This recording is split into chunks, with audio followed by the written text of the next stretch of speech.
Hey, this is Tim Matheson, and you're listening to Rock on Radio.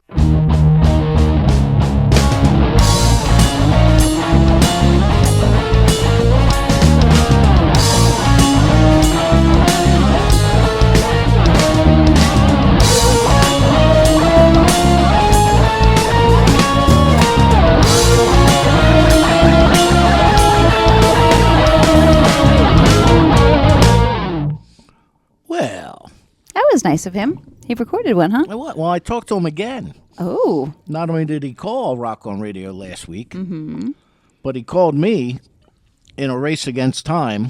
Oh, no. As I had to go to my parents' house on a kind of a not quasi-emergency? quasi-emergency. And I get there, and I wound up trying to fix something for them. And did you bring caulk and duct tape? No. I did have a boatload of patience, though. Did you? As long as you didn't pray for it, you're all right. Well, correct. Never pray for patience. So I was supposed to interview him at 6:45 p.m. the other evening. Mm-hmm. At 6:45, I was still 5 minutes from my home. Oh, no. And he called. Well, Grace called. Remember she called last week while I was on the phone with Tim? Yeah. She called. And I'm like, I hate to do this to you, but I'm like 5 minutes from home. Can I call him back in 5 minutes? I don't care if we have to cut the interview short. She says, no, we can reschedule. I'm like, I can see the traffic light that's like near my home. And so can you give me 5 minutes? And she's like, all right, no problem. Let me talk to him. And she hangs up. I get to said traffic light. I'm making a left onto my street. And the phone rings, and it's another woman from the same PR firm saying, I've got Tim Matheson on the phone with you. Oops. I said, I just got off the phone with Grace. Oh, you did? I said, yeah. I said, I got held up, had a family quasi-emergency. I'm just backing into my driveway. Can you give me 2 minutes? Sure. Take your time. I'll give you 2 minutes. I get out of my truck, grab my computer. I am putting the key in the door, and all of a sudden I hear, Danny, hello, it's Tim. I don't even have my key in the door yet. So I had to kind of like, stall him. Fudge? Yeah, I had to stall him, but I got it all done. I put it up as a, it was in my New Jersey stage column last week. So. Very cool. Correct. The Tim Matheson. Yeah, not a cheap imitation. Nope. But yes, so that's when I got him to to cut you a promo. Cut me a promo. Very cool. Yes, and the second interview was a little more in depth. That's good. So if you want to go to one of our sponsors, NewJerseyStage.com, research Rock On This Week's Soundbites, or just search my name, it'll come up and you'll be able to see my interview with Tim Matheson, who on November 11th has his event in Brooklyn. On the 12th, he has one in Huntington, New York. And then on the 13th, he's going to be in Ridgewood. Very cool. New Jersey. Very nice. So that's that. Hello, everybody. Welcome to Rock On Radio. I am your host, Danny Coleman. Producer Claire, as you hear, is here. I am. And we have the triumvirate. We do. Trifecta. The trifecta. Not the Holy Trinity of Guinness, Smittix, and Harp. No. But that's for your. Close. You saved that for your eggnog. They are for your enjoyment. Mm-hmm. No, that's the Three Spirits, and they will be visiting us soon. That's the Three Spirits. That's right. Jim Beam, Ron Bacardi, and all of the Christian brothers will be going in the eggnog this year. Nice. Correct. I get confused with all your alcoholic trifecta things. Oh, you got. I live it on a daily basis, so and I don't. Correct. Rock On Radio is brought to you by not only NewJerseyStage.com, where you can hear this show on thepenguinrocks.com, or where we are broadcasting from, the two-track studios of Deco Entertainment, DEKO, where you can also go to decoentertainment.com and listen to this show every week.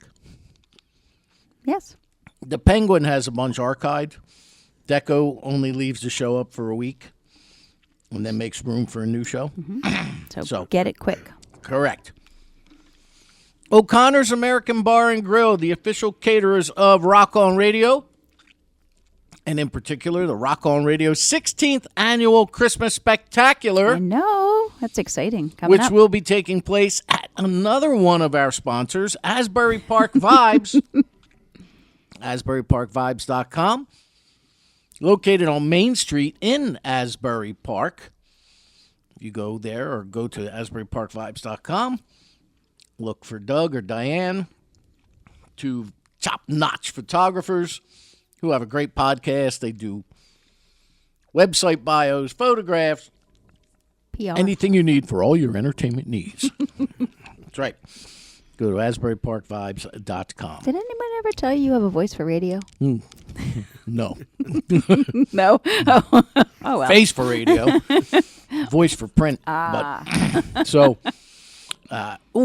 speaking of print, Phoenix Art Supplies and Framing, where you can frame all the prints you want. That's right. Located on Route 611, otherwise known as Southeastern Road in Doylestown, Pennsylvania. Jenny Schaefer runs One Fine Art Supply and Frame Shop. And time is running out. If you spend $200 or more on framing, you will get $40 off. Phoenix Art Supplies and Framing, Route 611, Southeastern Road in Doylestown, Pennsylvania.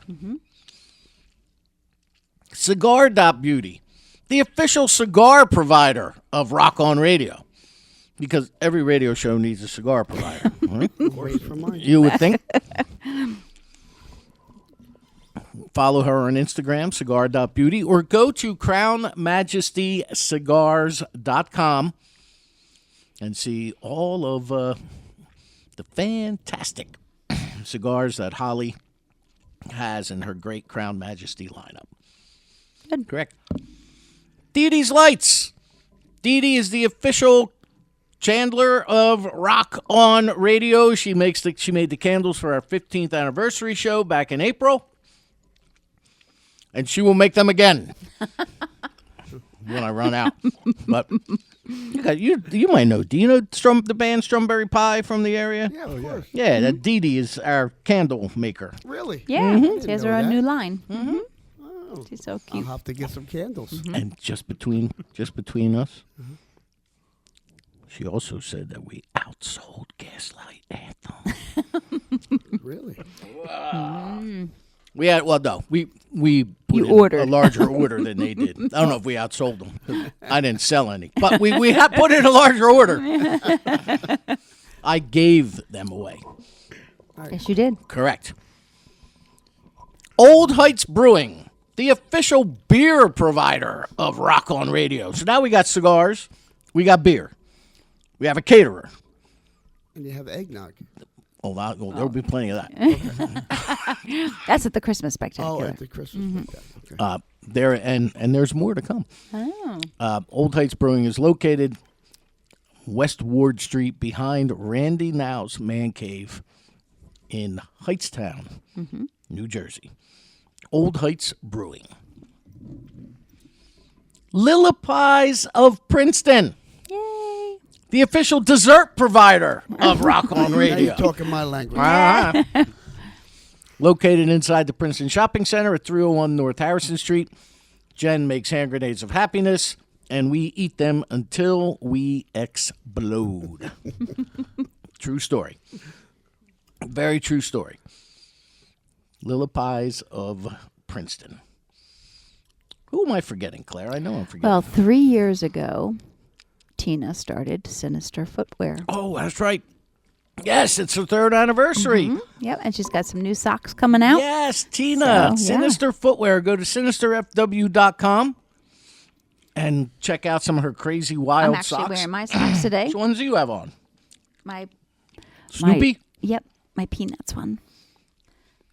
Oh, I see that. Yep, Wearing your Snoopy socks. I am. I like Well, if you Snoopy. go to sinisterfw.com and check out and purchase any of her fantastic footwear, use the promo code DCR Socks, and you will get 10% off. That's right. Your order. Yay. Monkey Cult Well, is retooling. yes, it is. I just talked to him today. You did. I did. I texted with him to see how he was because he's in Florida, and he was affected by both hurricanes. So I was like, "How you doing?" And he took a couple of weeks to respond back, and I was like, "Well, I wasn't doing so good." Well, So. You know what? He said he's like selling monkey cult. He is. Mm-hmm. He is. But he should have called me. Because monkey cult coffee is infused with wonderful things. Mm-hmm. Bourbon, chocolate chip, golden honey, agave, toasted coconut. rum. Now, with the hurricane and all that, I would have gladly went down there, laid upon all of the prototypes, and allowed you to duct tape me to the floor just to save the prototypes. I see. Well, I think the prototypes were safe. It was more of his mother's house that wasn't. Nobody appreciates me, man. I'm just Aw. telling you that right now. Okay? You're very that's sacrificial. I'm offered I to think they'll be sacrifice. taking him up on that offer next hurricane that comes by. That's right. That's right. See? Where's Danny? Where's Danny? I'm saving the bourbon and the agave and the rum. Exactly. Yeah, but once we're back, he's back up and running. We'll make sure we Yep. have that on there. Am I forgetting anybody? Yes. No. You're going to tell me? Yep.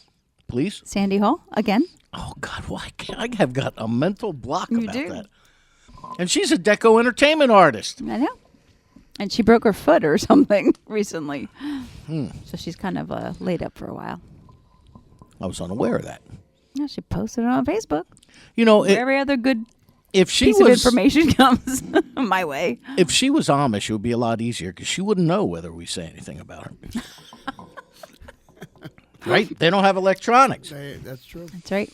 Well, Anyway, Sandy Hall Music. Sandy, you go to sandyhallmusic.com. She's recently signed with our good friends here at Deco Entertainment.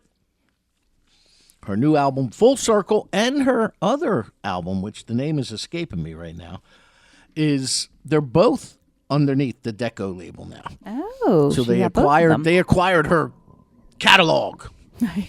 Now they are the distributors, the distributors.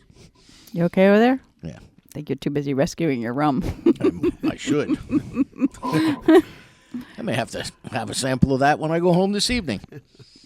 Why not? I guess Yeah. so. And how can they find out about us, Claire? They go to dcror.com, which is the short link for Danny Coleman's rockonradio.com. I have an issue that I discovered today. So I've been Do I really?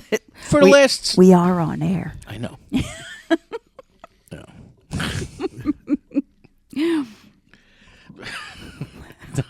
I'm going to behave myself so much right now. Good. You have to tell us now. What? So the issue that I have is when you type in Gmail, you know how sometimes it'll autocorrect for you? Mm-hmm. Well, whenever I deal with various people in the media, when I sign my name, I always sign my name, and then I put our website underneath. Oh, no. And I notice that Autocorrects. it autocorrects to not DCROR.com, but doctor.com. Oh. Obviously a design flaw. You have a very good autocorrect then. And I don't have a Twitter account anymore. Somebody hacked it. So when I went in to change my password, because of all the issues I have with my T-shirt? Microsoft account, Oh, yeah.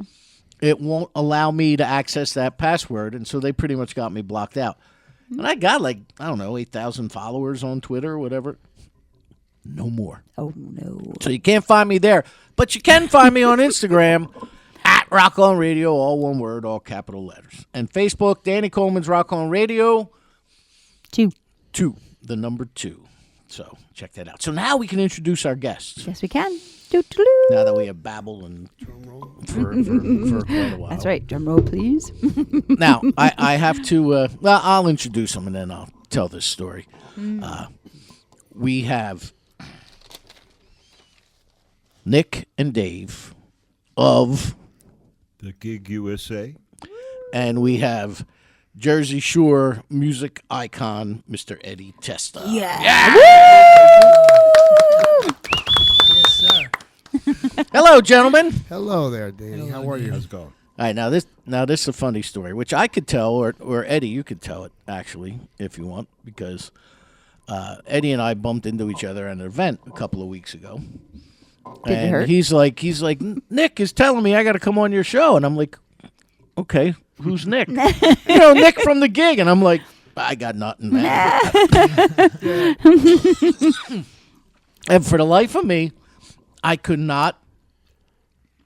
Because why, Claire? Because you're old. I could not put my.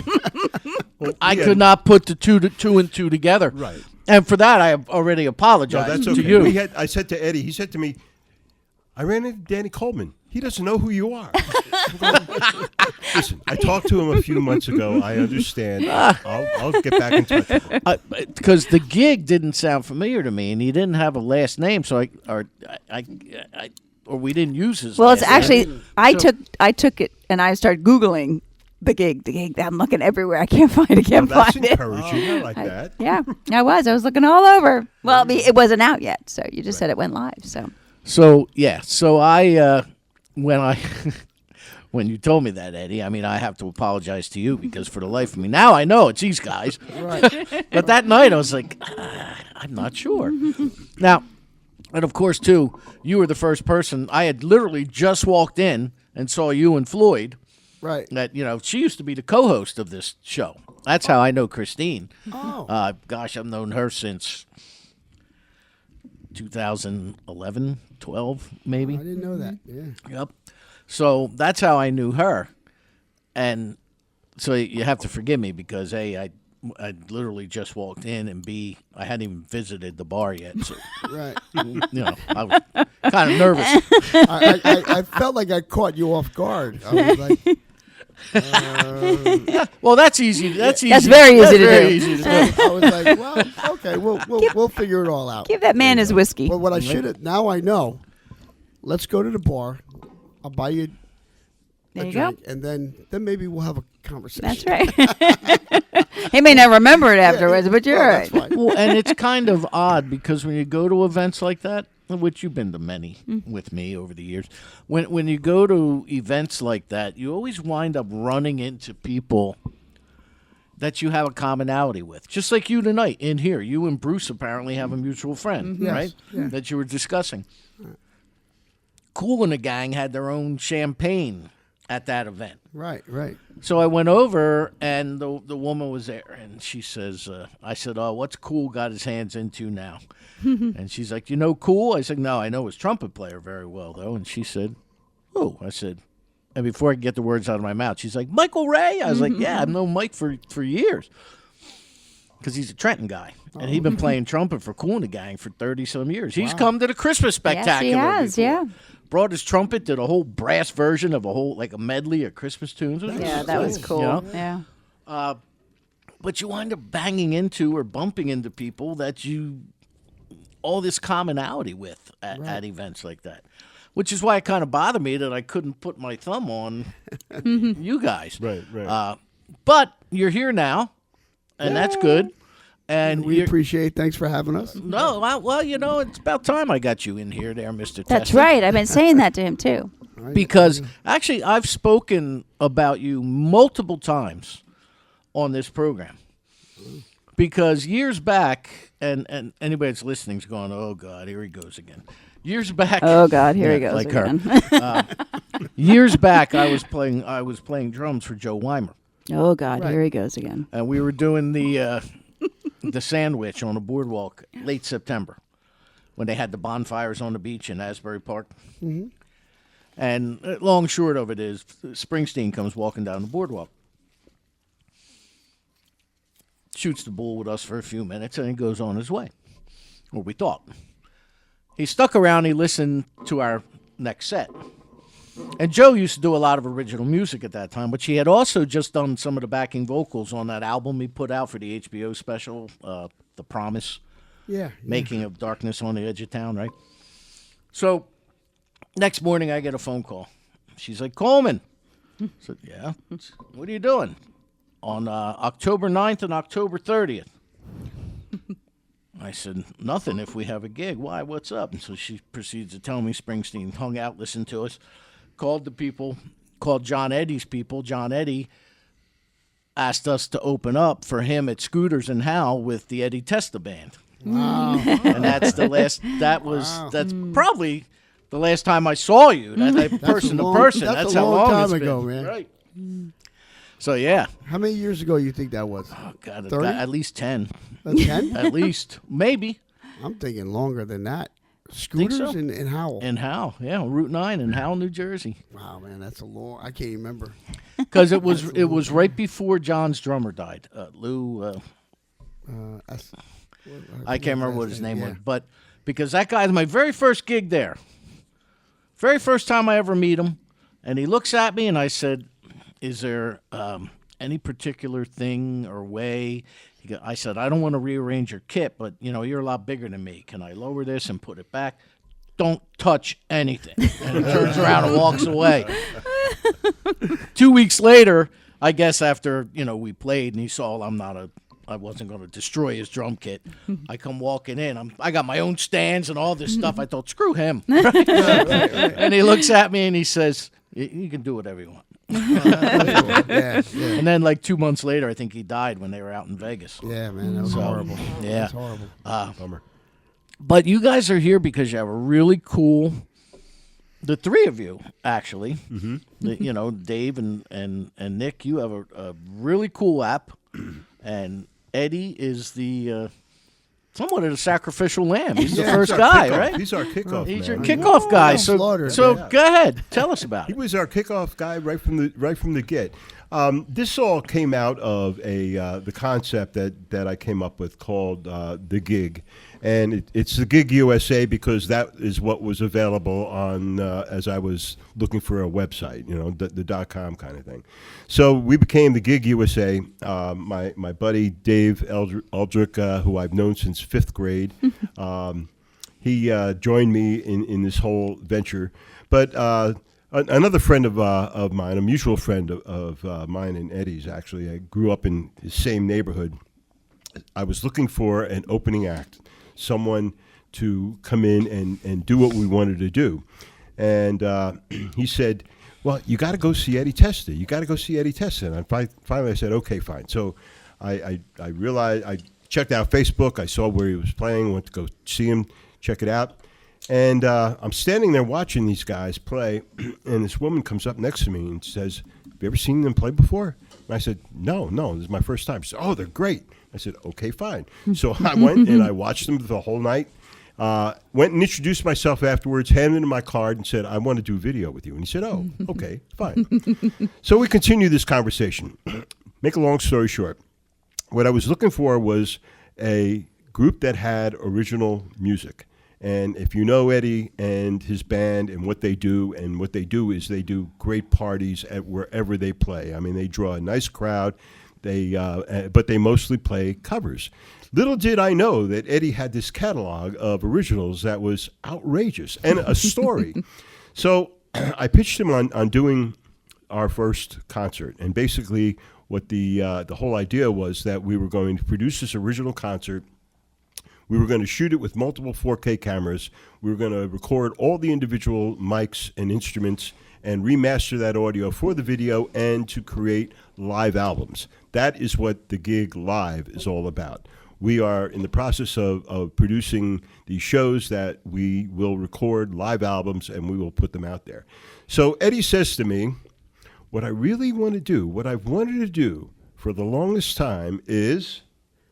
I wanted to... So as I'm talking to him, I'm already talking to other guys like Gary Pastor and a couple of different other guys about shooting a documentary about my life. And I wanted to call it, which we ended up calling it, Hey, I'm from Freehold too. Like the redheaded stepchild in the background. And at that time, I'm talking to him, so I said, well, why don't we do a show and call it Hey, I'm from Freehold too?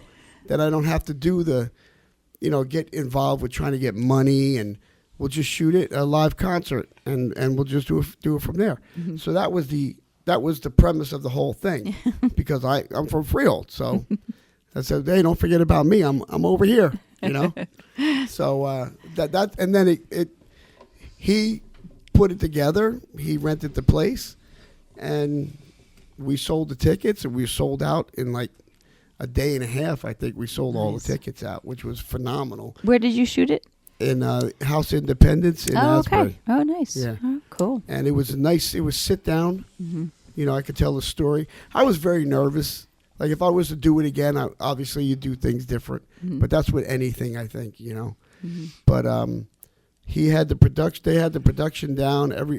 It ran so smooth. It was more me being so nervous because you're talking to your friends and your family and people that come and see you, and it was just nerve-wracking for me. But I think overall it came out good. So Yeah, it was different than your normal concert, in the respect that we met for weeks and talked about how he was going to put together this story and what the staging was going to be like and all the nitty details that have to be put together in order to put a show on like this. And as he said, we sold out in late February of 23, and we got the footage that we wanted. We got the audio that we wanted, and so that being said, the rockumentary, because basically it's a 2-hour, 20-minute program that's on the Gig Live.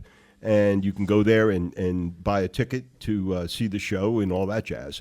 But we have this double album of 24 tracks from the show. What are we going to do with that? And I thought at first, well, maybe we can include a little player with the purchase of the album. Everybody that went to the show and bought a ticket, they got a ticket to see the show again afterwards on the Gig Live, as well as they got a copy of the of all the tracks of the album. Very cool. So David and I put our heads together, and we came up with an app that I found it online. I contacted the company that owns the app, and we talked about customizing it for our purposes. And as of tonight, that app is now live on thegigusa.com, and it features Eddie's album. And we have a little promo that we're running for the launch. And basically, if you buy the double album, you get a free ticket to the rockumentary to see it. Cool. So we thought that would be kind of cool. And you're going to be seeing this all over Facebook and all over social media from like tonight on, because we've been waiting on this for almost a year. We've been developing this whole thing. yeah. Well, you handed me this piece of paper here. Yay. Something about the first 10 to send an email. Yeah, we're gonna do a little promo for tonight. Anybody that is listening, the email address that you're going to want to write down is info@thegigusa.com, and the first 10 people that send us that email, again, thegigusa.com. You got to include your name, your phone number, and your email address, and that's simply so that I can put the comp ticket in for the show. They require all that information. And the first 10 people that send us an email are going to get a free ticket to the show. So that's info@thegigusa.com. That is true. Okay. That is true. All right. So take us backwards a little bit. Okay. Where are you from, Nick? Originally, I'm from Elizabethport, New Jersey. Okay. And then moved to, when I was like in 5th grade, my family moved to Brick. I grew up in Brick, was very involved in the theater department there, and did all kinds of shows. We did like 30 plays a year. It was like insane. Wow. Okay. And then I went to Webster University in St. Louis, majored in theater arts. All right. Nice. So you have a theater background. Yes, sir. How about you, Dave? Well, it's funny. Nick and I actually know each other since 5th grade. We were born 4 days apart. I started playing guitar when I was 8 years old, and I attended Berklee College up in Boston. So we do have this mutual interest in music and history together. Nice. Without a doubt. Nice. Now, you said your last name is Aldrich? Yes. Like Doug? Are you related to Doug Aldrich? No. Oh, okay. Or like the road, or Aldrich Road, or right? No. Okay. Aldrich Road. Yeah. ALD. Mine's ULD. Ah, okay. Aldrich. That's the Yes. difference. That's why, yes. That's why I was going to say he's the guitar player in. He was a guitar player in Whitesnake for a while and Oh. one other band. Now he's in the Dead Daisies with John Corabi and them guys. Nice. So, you guys, so how did this whole app come about? And were you sitting around having a few beers one night and you're like, let's make an app? or did you have this like plan here? Well, Danny, we have the gigusa.com and we have the Gig Live. Again, as Nick mentioned, the Gig Live is the recordings of the live albums. So we were thinking about what could we do to make the music available aside from the video. So we come up with the idea On Jukebox. So OnJukebox.com is a subsidiary of the Gig USA. And what it does is it allows an original artist the opportunity to sell their original music directly to their fans. And we provide a link that the artist can put on their social media on Facebook, Instagram, and all those kind of social media places. And the artist can sell the music directly to their fans on Jukebox. So, all right. Now, if anybody's listening to this program, and I don't mean it that way, like if anybody's listening, I mean, like If you hear this, you're For listening. anybody out there. if anybody hears this and they want their original music uploaded, how do they go about that? Well, they can contact us at info@thegigusa.com, give us some information about themselves, and we would be happy to discuss with them the opportunity of putting their music on Jukebox. And one thing about us is we believe, and I think Eddie will attest to this, we're all about the artist. So our fee split is going to be better than they can go anywhere else. Yeah, I agree. Yeah, there's We- a lot of controversy right now in the music side of things in regard to the streamers and how they're not really doing what we feel is justified in terms of the artist. So we're sort of saying that On Jukebox is the answer to that, and it's a way that bands, musicians, artists can keep their fans and their audiences focused on their music. I mean, why send somebody to go to a place that has thousands of other tracks, thousands of other artists, when you can keep them focused on your music and and your albums. So that's what what it's all about. Now, you may have a little bit of confusion in regard to where On Jukebox fits. That is just a brand name for the app, and the app actually works both on the desktop as well as on mobile. So, and it's just a brand name, so to speak. But it looks like a jukebox. It looks like the jukebox that you used to see on if you went to a New Jersey diner, that was sitting on the table. So that's why I said, let's brand this thing as On Jukebox. Right.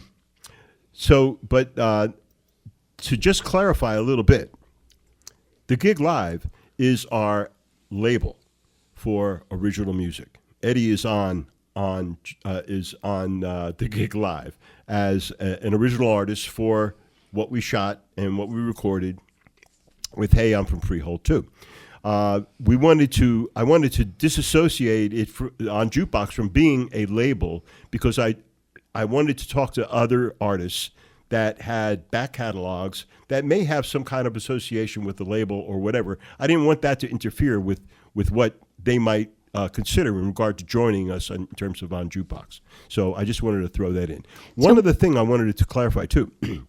The offer we were talking about for the first 10 people that respond to info at thegigusa.com tonight, we are also going to include not only a free ticket to the show, but they will also receive a copy of the album. So we wanted to make sure that we threw that whole package in there. Excellent. So Eddie, what is it that attracted you to these gentlemen? They were trustworthy. You don't get that much. That was That's one big. thing. I'm able to convey what I want to do and say. I'm in control of what happens. And it wasn't like they just shot the footage and then said, "Well, this is what we're doing." You have no. They sent me the footage. We went through it all. This is what was good. This was bad. Whatever. Take that out. Leave this in. Whatever. And having full say in everything I did has always been my thing anyway. Mm-hmm. I don't like just putting it out there, So that was one of the things. And they executed what they said. Mm-hmm. They said, we're going to do it. This is where we're going to do it at. This is the date. Now it's up to you to produce the music and how do you want to do it. So I pretty much, it was nice because what I was thinking of doing in a documentary type thing, I was able to do on the stage. And I went from the very first song that I wrote when I was 13 years old, and I played that song. And there was people that are my friends till this day that were in my bedroom, and I played it for them when I was 13, 14 years old. And they were like, "Oh my God, I can't believe you played that song." You started, I said, and I said this. I wrote this song when I was 14 or 13. I forget what I said, and I played it, and then I played another song that I wrote, and so I went through the evolution of songs that I wrote over the years, but the early years, and only a few of now. So because I wanted to do a part 2 now, Nice. and expand on where I went. Like I took it up to when I was like 35, 36. Now I'm 30 years later. I got a ton of other stuff. So we're going to try to do a part 2. Oh, Hey, I'm cool. for Real too. Well, take our listeners before we get to some music. Take us through those first 35 years.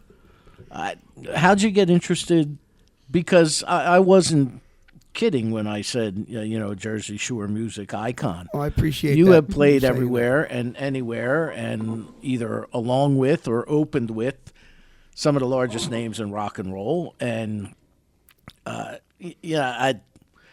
so how did it all begin for Eddie Testa? that. Well, it started when I was like 14 years old. I was in my first band at 15 as a singer. I was originally a drummer. Oh. So I was a drummer for many years. But when I got into in 78, 79, my brother was like, singing drummers are out. You gotta come up front. Levon Helm stinks. Yeah.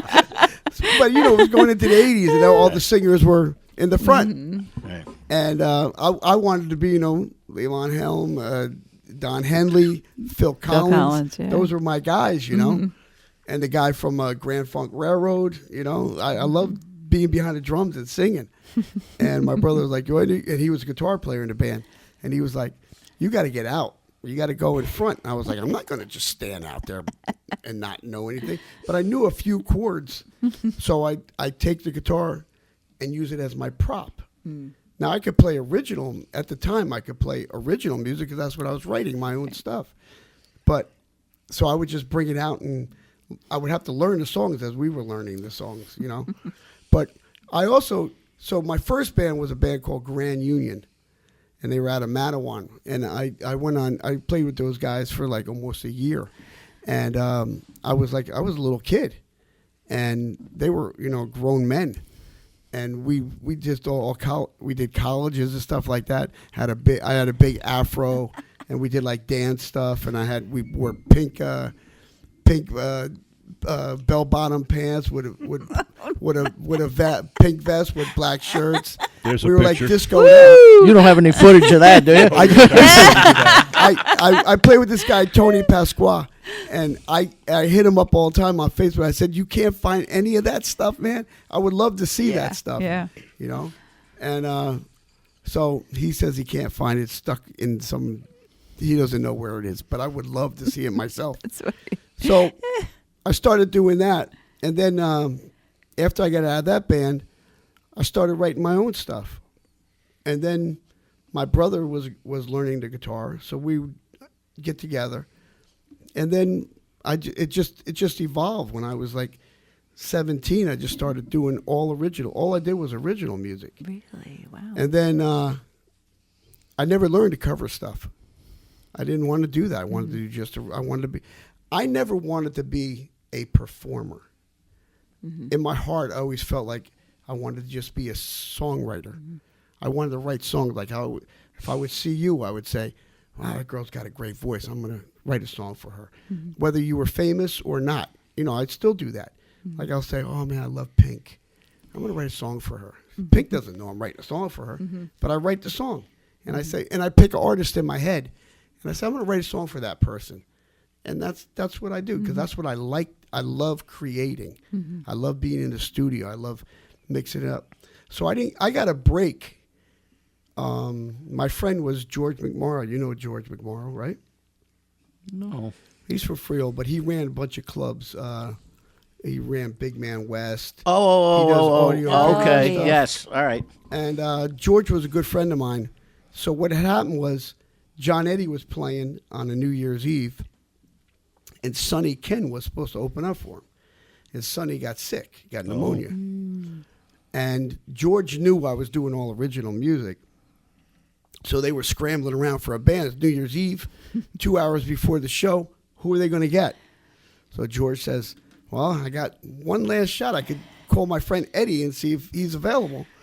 He called me, and we went and we opened up for. Now you got to remember, we're in a chicken coop for 2 years, like just banging out, just rehearsing that was the days when you just rehearsed every day, every night. Right. That's what the band wanted to do, and that's what we did. And we were tight for what we did. We weren't that good, but we had potential.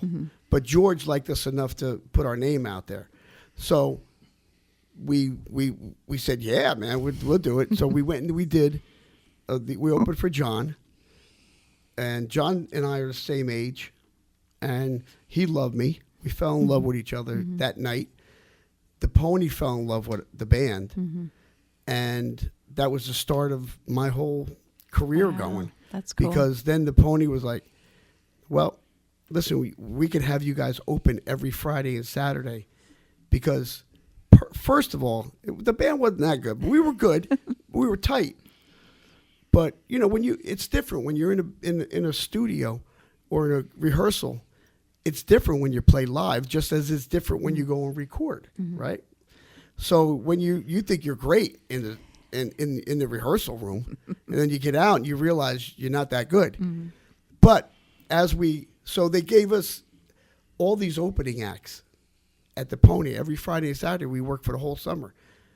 And I think it was mostly because we had all the equipment. We had a CP80 keyboard. We had the Hammond organ with the Leslie. We had the best of the best equipment. So they would say, well, you open up. You leave all your equipment for Friday and Saturday, and when the bands come in, and then it's like you're opening for like Mink DeVille, and you're like, oh my God, man, he's playing through my amplifier, right? His drummer's playing our drums, the different acts, and then slowly but surely we just started getting more and more, and then I guess after about a year, they said, well, listen, why don't we give you a Wednesday or Thursday night, during the summer. And we were like, but you have to learn cover stuff. And I was like, okay. So that's what catapulted me into the cover scene. But we were learning all 3-chord songs because we didn't have a lot of time. We were just doing whatever we get our Elvis tunes, whatever we could learn that week. That's what we learned. And then we started doing Thursdays and mixing in covers with originals. And that was always our thing. And then we were the Cruisers back then. We were Eddie, Testa, and the Cruisers. And then the movie came out. That's a whole nother. We could be here for 2.5 hours talking about that one. Right. But so we were Eddie and the Cruisers, and that was back in 77, 78. We started that name, and it wasn't until 80, 81 that we were playing out, and then the movie came out, and that kind of took another turn. But because it ruined our ability to grow. So we had to change the name. So name changes hurt you. Right. Yeah. You know? Right. So, but we lasted a long time. Listen, I'll never regret anything musically that I've ever done. We all want the golden brass ring and be this multi-million platinum selling. That was our dream, right? I'm not going to sit here and say, oh, I didn't care about that. I wanted that when I'm 16 and 20 and 25, 32, 45. Even now, I'm 66 years old. If it happened, if I got somebody who wanted to record my song, hey, man, God bless me, right? It happened finally. But I'm not bitter about anything. I had such an opportunity in life. I mean, I played with Gary U.S. Bonds. I played in a lot of oldies acts, like the bands behind the Coasters, the Drifters, the Marvelettes, Little Ant. I could go on and on and on. Wolfman Jack tours, Bowser tours. I mean, we did a lot of stuff. And to meet your heroes that were our heroes at the time, the guys from the 50s, the 60s, the Rascals, things like that. I mean, when you see these guys and 2 years later you see them and Felix Cavalier goes, hey, Eddie, man, what's up? And you're like, hey, you remember my name? But that's nice. It's because people don't realize they're people too. And they kind of bond with you in a way that you bond with them. So it was a mutual musician respect. You know exactly what I'm talking about. Yeah. Because when you get around any musicians, it's just like they're musicians. It's like exactly. Like I'll be in my I have a chicken and rib place, right?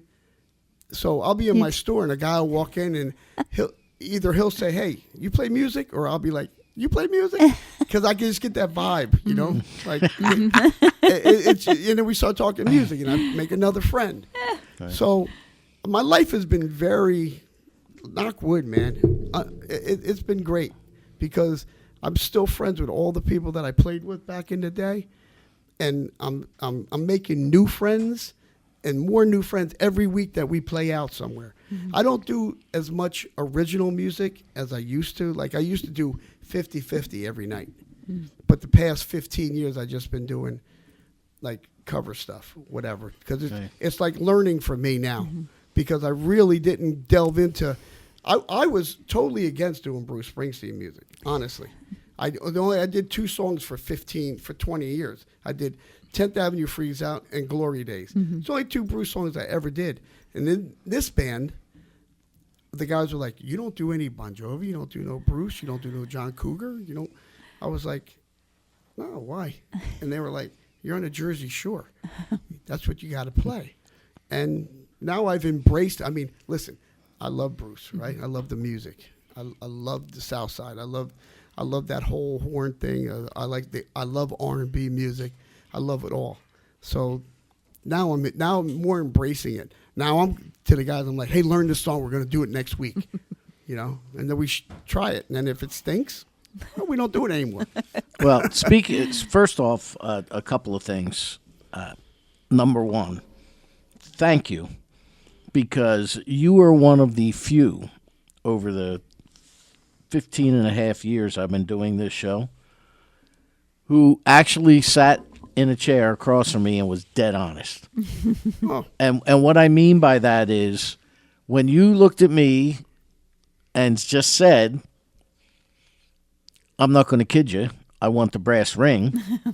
You know how many people come in here and say, oh, I didn't do this to be rich or famous. I didn't do this to make, tons of money. I do this for me.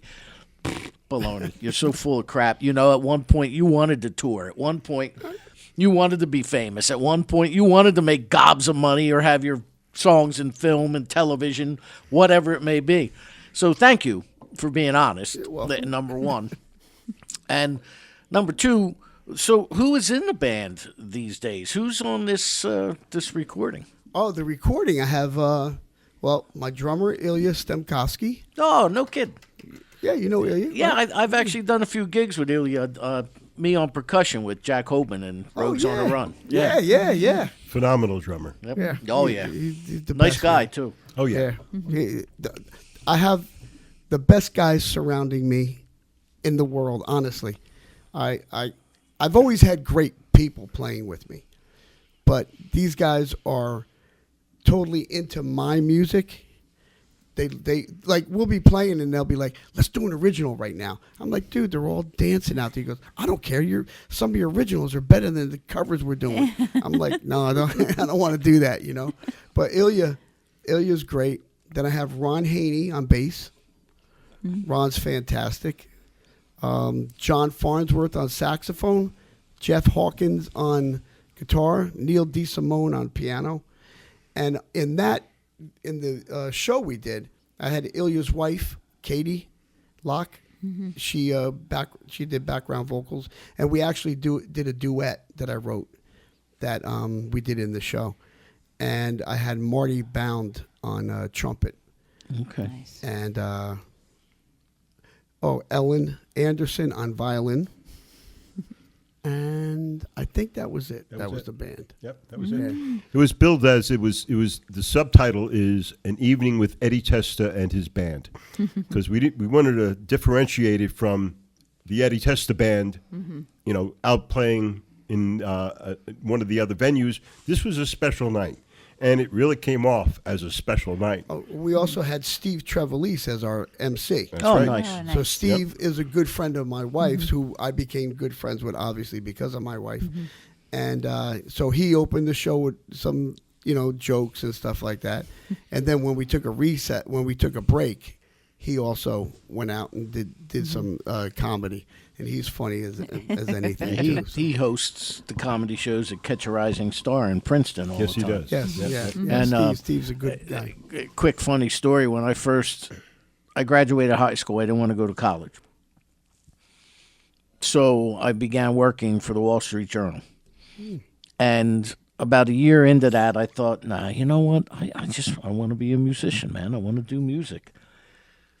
But now life gets in the way because now I got a car payment. I'm 19 years old. I got a car payment. I got bills. So I thought, well, I always kind of had an interest in radio. Let me go back to radio. So I went to broadcasting school for a year. And when I come out of broadcasting school, Trevor Lisa's first wife worked at Dow Jones and Company with me, the Wall Street Journal. Oh. And somehow, through me talking to her at lunch or something, I figured out that was. And at the time, Trev was on YSP out of Philadelphia. Right. So I give her my audition tape, and Steve Trevelise critiqued my very first ever audition tape. Really? And how did you do? So, I don't remember. He was not cruel to me. I know that. Well, you would never be that. But now, fast forward to this past April. And we had the 15th anniversary party at Salty's Beach Bar. And Trev and I, through the wonder of social media, we've kind of kept in touch here and there. We don't talk much or, anything, but through here and there, we comment or talk about something. So I messaged him like, hey, I got this party coming up at Salty's Beach Bar. He's like, sure, call the show tonight. So he actually gave me about 15 minutes on 101.5 Very nice. Yeah, he's like that. to promote the anniversary show we had back in April at Salty's. Nice. So if you're just tuning in, this is Rock on Radio. I have Nick and Dave from the Gig USA and Eddie Testa here with us. So let's do some music. Love it. Love it. Which one would you prefer? Is there anything you want to start with? One of Dave's favorite. It's called "She's My Girl." Oh yeah, you got to play that one. It's a great Dave song. loves that song. Why do you like it so much, Dave? Well, I think it's the kind of song that even though Eddie wrote it about his girl, it's the kind of song that you can listen to and say, "She's my girl." Nice You know. intro. There you go. Our latest album that we did called the L Sessions. We did it during pandemic, but we couldn't release it. We couldn't get in the studio, finish things. So it really took a back seat to everything we tried, but anyway, this whole album, everybody's like, what's the L session stand for? Well, it stands for love. It stands for love of someone, good and bad, love about happiness. That's why there's some happy songs, there's sad songs, because that's what we all feel when we're in love, right? I mean, that's the way it goes. So anyway, so this is a happy song about love.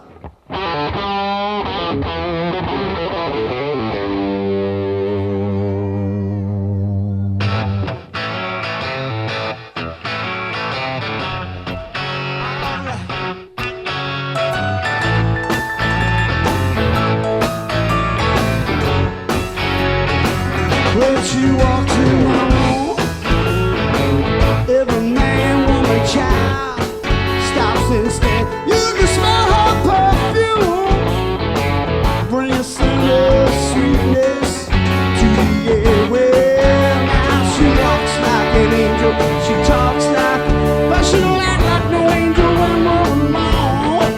She got a look that paralyzes your eyes, that hypnotizes, says I'm a Romeo. She's not Juliet.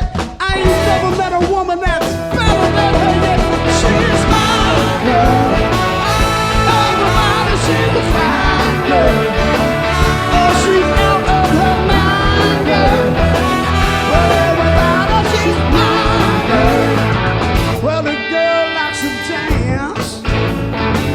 Yeah, she can party with the best of them. Well, she'll get up with the band.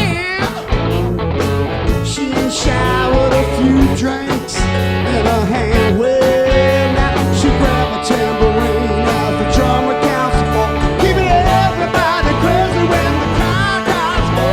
Keep words she don't remember or even keep a beat. Says I'm the driving force, everyone's come out to see.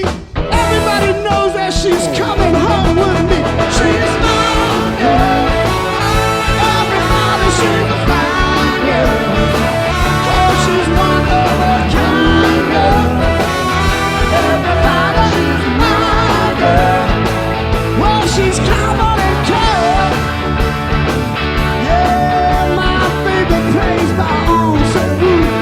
She loyal and true.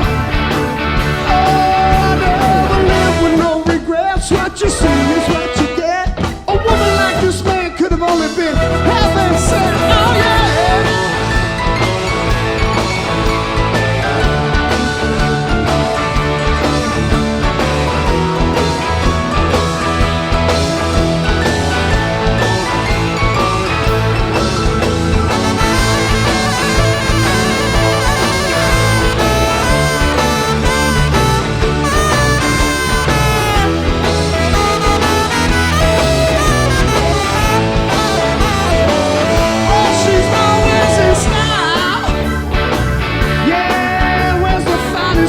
That a money can buy, gold diamonds and sapphires.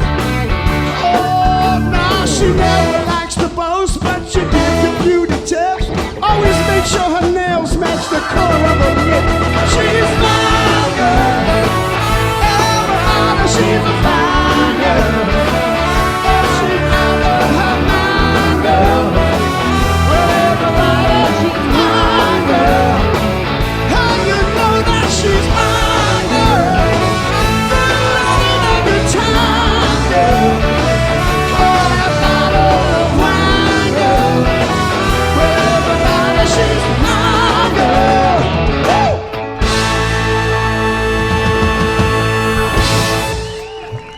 All right. There we go. All right.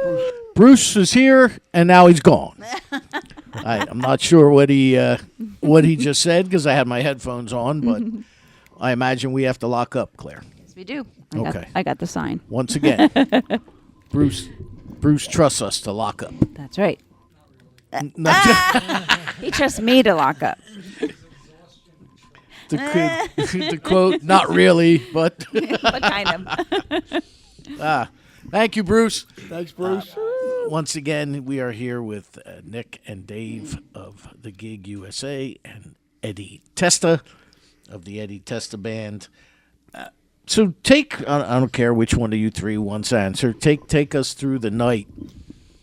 Okay, well, that this all went down. it was actually a pretty, well, any kind of show, any show is going to have, nerves associated with it in some way, shape, or form.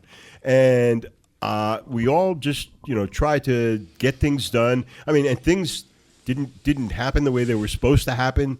We get there, and I had a plan of how I wanted to set up cameras, and the stage manager there goes, "No, you don't want to do that."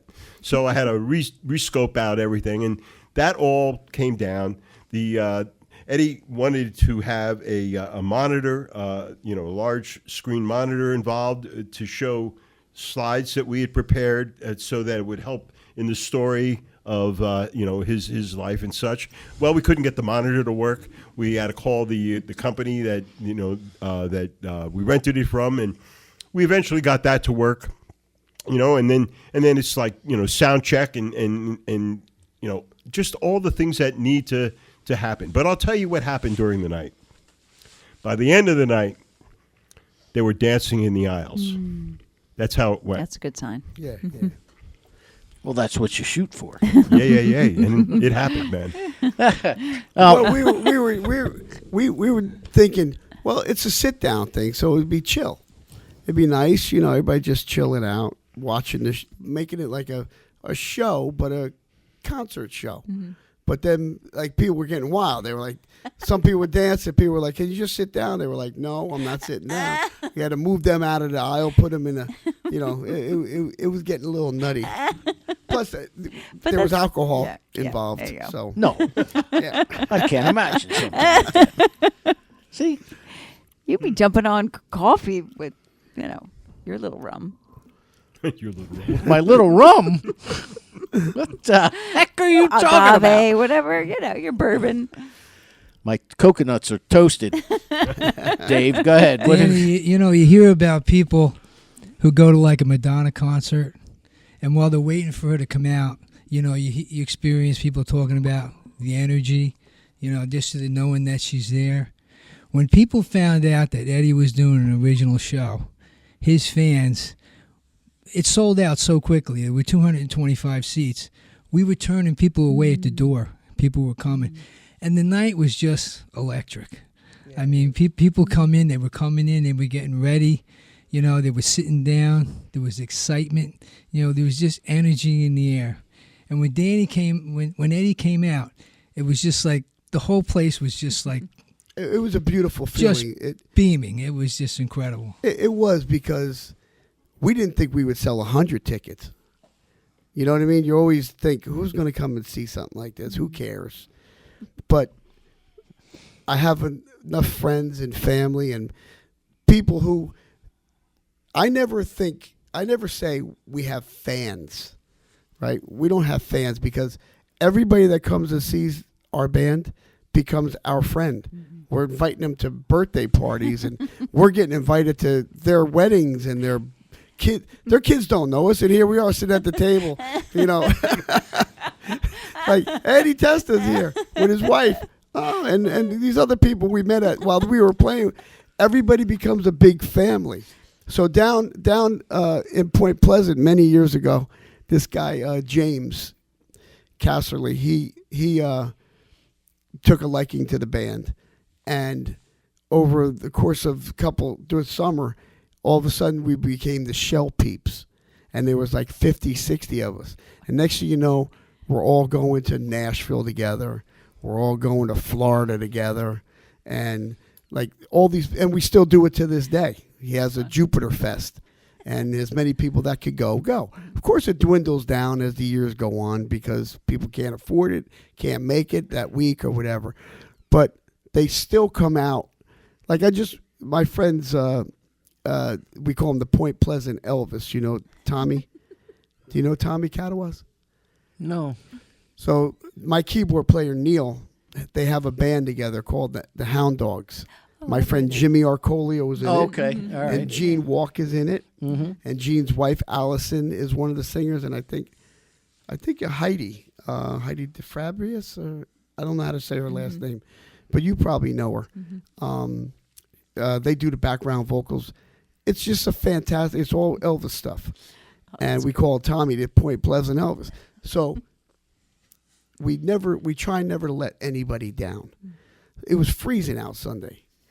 We all went to Martell's Tiki Bar, and it was cold out, and we celebrated a couple people's birthdays, and they played, and we had like 100 people there, and everybody supports everybody, not only musically, but personally. You have a problem, everybody's there, and that's the beauty of music. Our job as musicians is to make people, as the cliche says, to make people forget about things for 3 or 4 hours, right? We're supposed to bring joy, make them happy, get them through a tough day, a tough night, a tough life. Who knows? But we become friends with these people. They become family. And that's just, to me, that's more reward than any money you could ever make. Because if I have down days too. I'm not always, but I get out there and I play the part, right? I have to, because that's my job. But those people give me back what I need at that time, like I'm giving to them. So it's always a trade-off, and that's the beauty of music. The other part of music is to be able to go into your room by yourself and pick up your guitar and just play something and write something. To me, that is like, that's the whole, my whole existence is music, besides my wife and my son and my family and friends.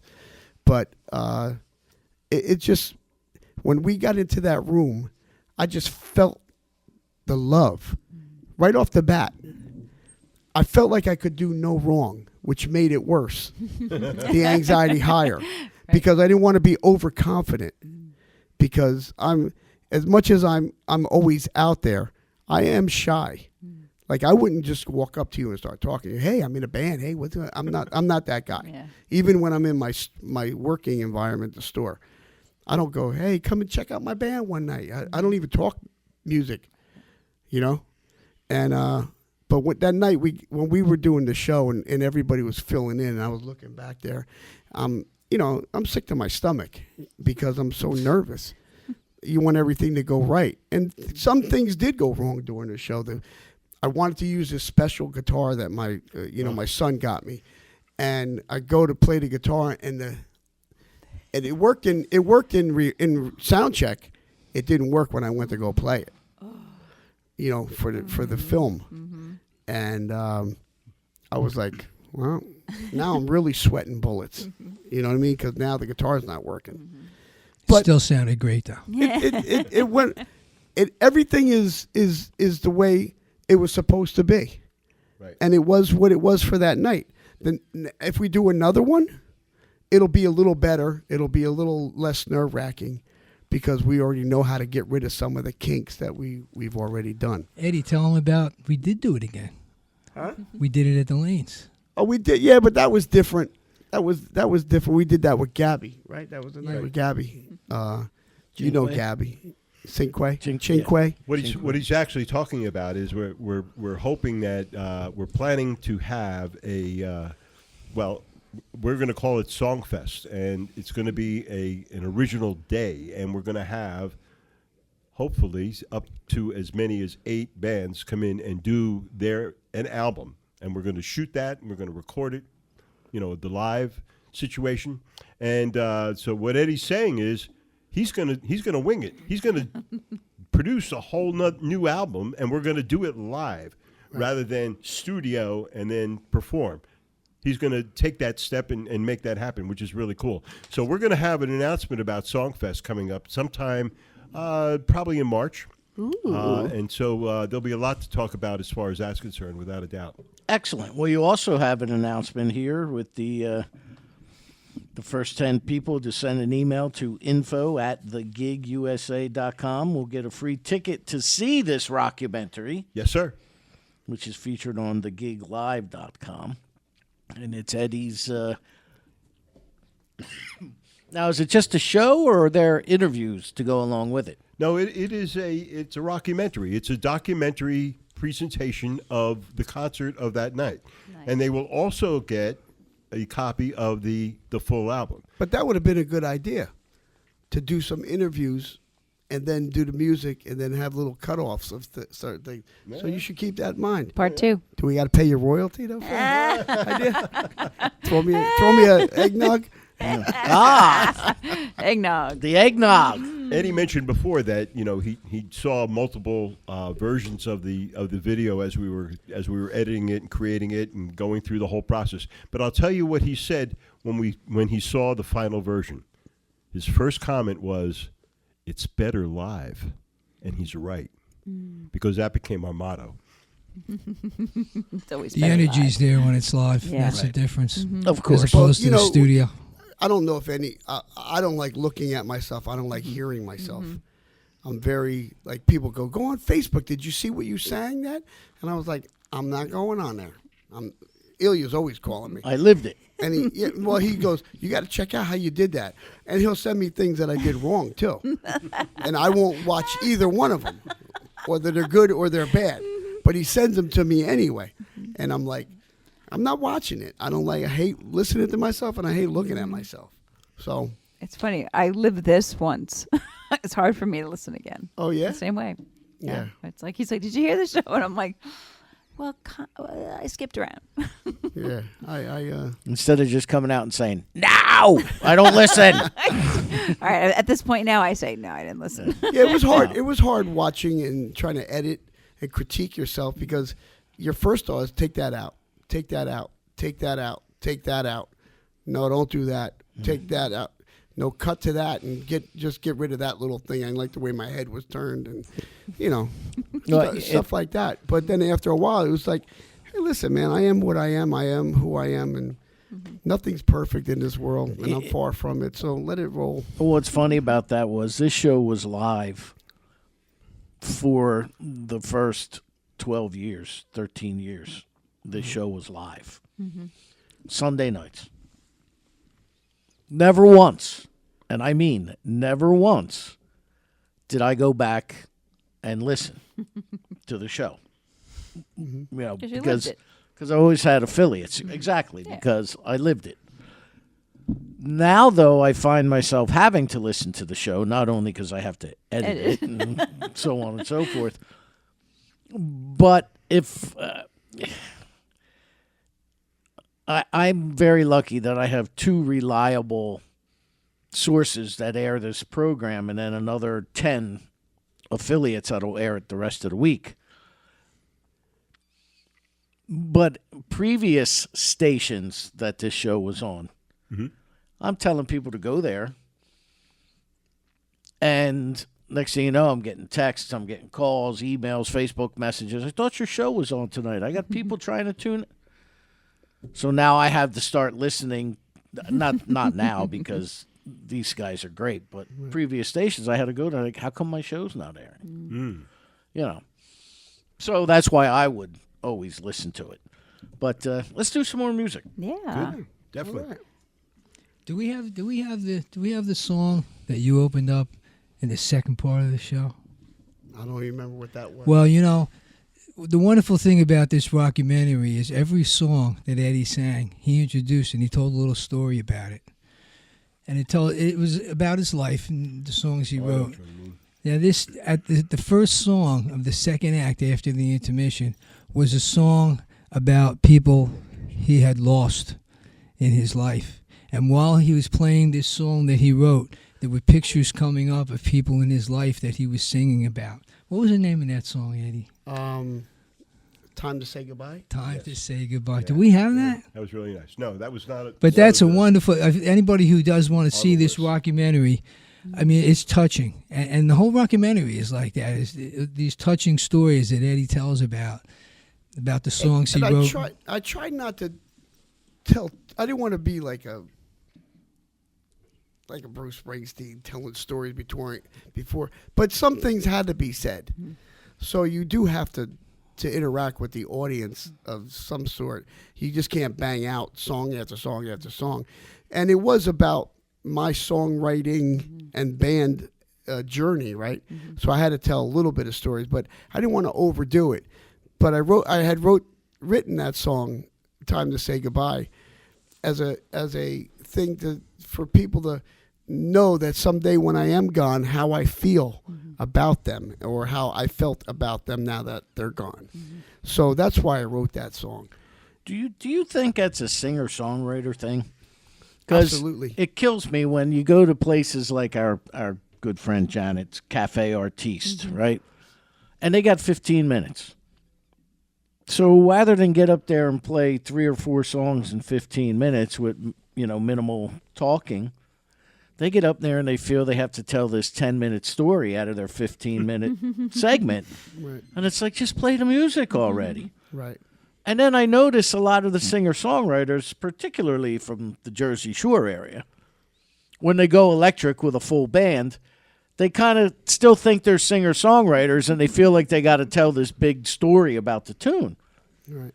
And I've seen bands all over the place, like up and down the East Coast, out west, Nashville, Memphis. I've seen bands, cover bands, and they keep the talking to them minimal. Even the original acts, they keep the talking to them minimal. But yet I've seen singer-songwriters all over the place and from all over the country, and they just drone on about how they wrote this song during a thunderstorm when they were like 6 and they got stung by a bee and they got...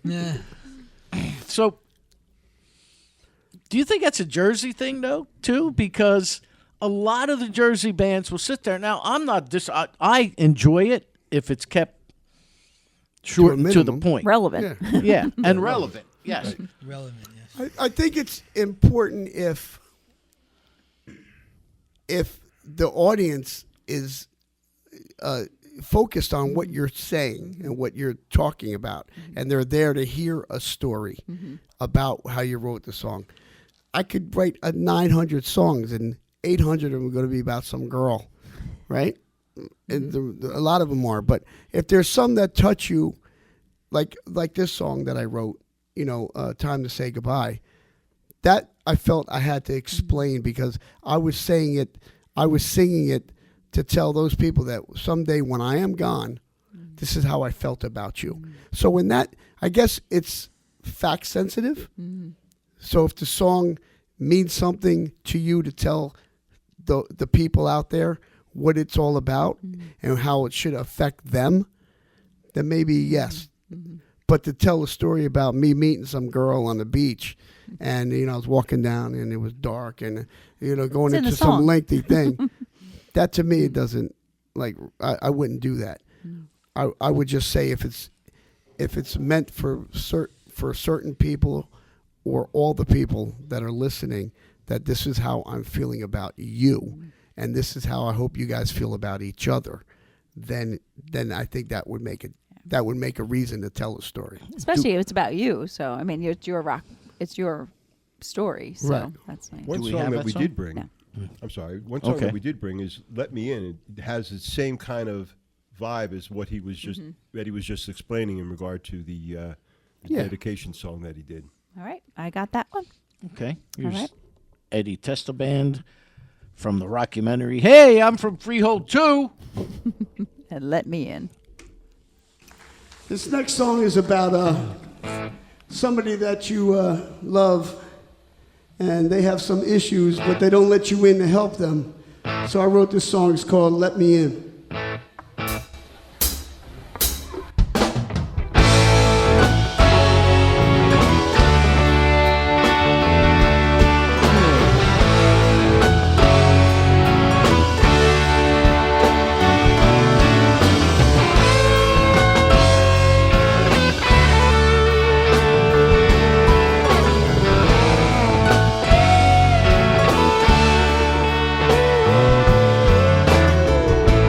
There's a sadness deep in your eyes,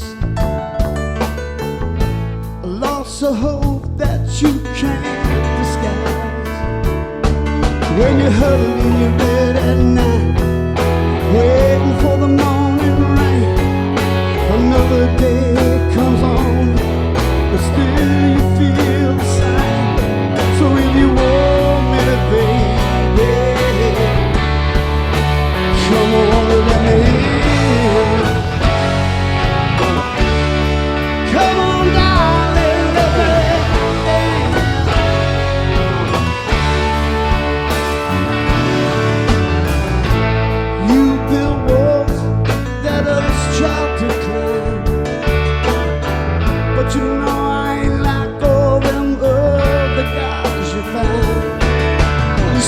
but you're scared and lonely.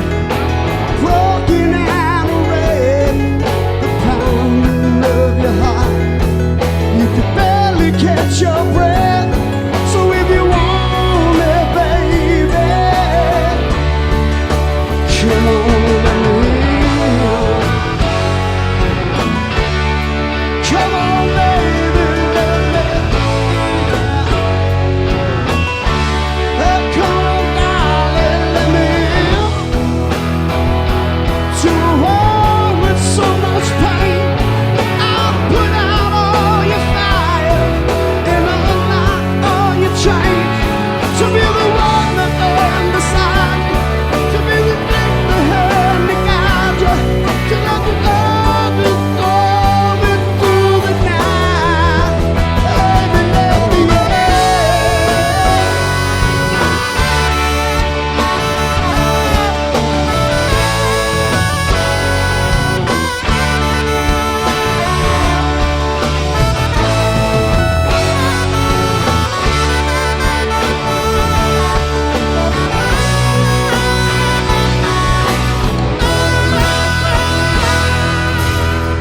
Sometimes in life, you gotta count on fate.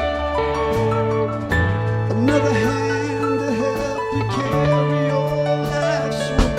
I don't know what the future brings. I ain't got no crystal ball. But if you let me prove to you, baby, I swear I'll give my all. So if you want me, baby, call me if you need me, baby. Come on, let me in. Pretty darling, let me in. Come on, baby, let me in. Come on, darling, let me in.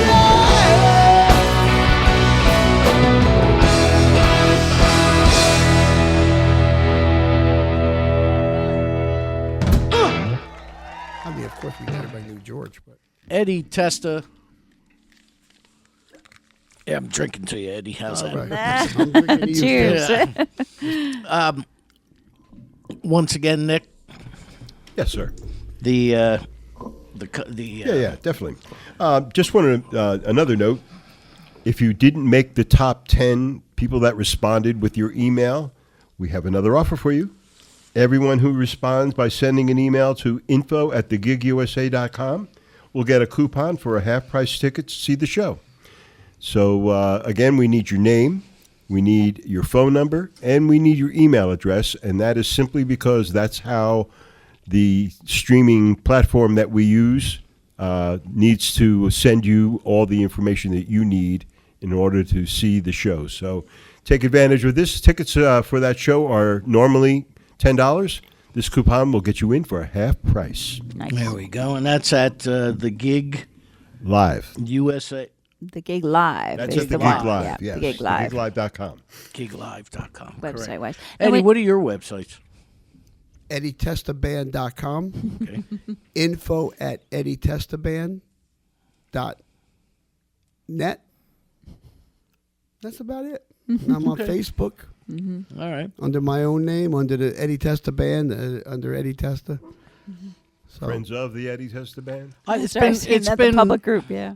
it's been recommended that I go under an assumed name, kind of like Wolfman Jack. yeah, there you go. You've heard you Nothing wrong never. with that.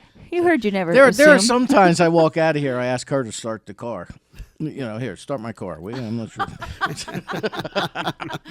I know well enough not to start. True story. That's why you gotta get automatic start. I do. I'll start it right now. Matter of fact, if you hear it, well, it's a soundproof room. We ain't gonna hear anything.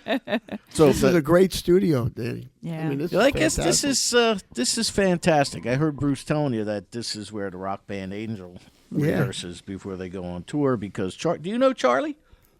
No, not that I know. Bruce's partner in Deco Entertainment is Charlie Calv. He's a keyboard player. I met Charlie about It's a name that sounds familiar. 12, 13 years ago, maybe, or 11, 12 years ago.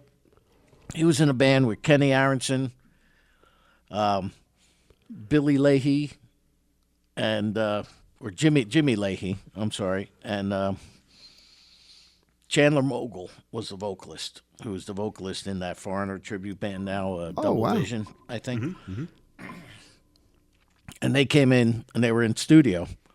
Everybody but Kenny, because he was on tour at the Yardbirds. But that's how I met Charlie, and we stayed friends. And when we lost the entire station, as I mentioned, when our engineer Art passed away, and he ran the stations for the nonprofit that we were working with at the time, City of Angels.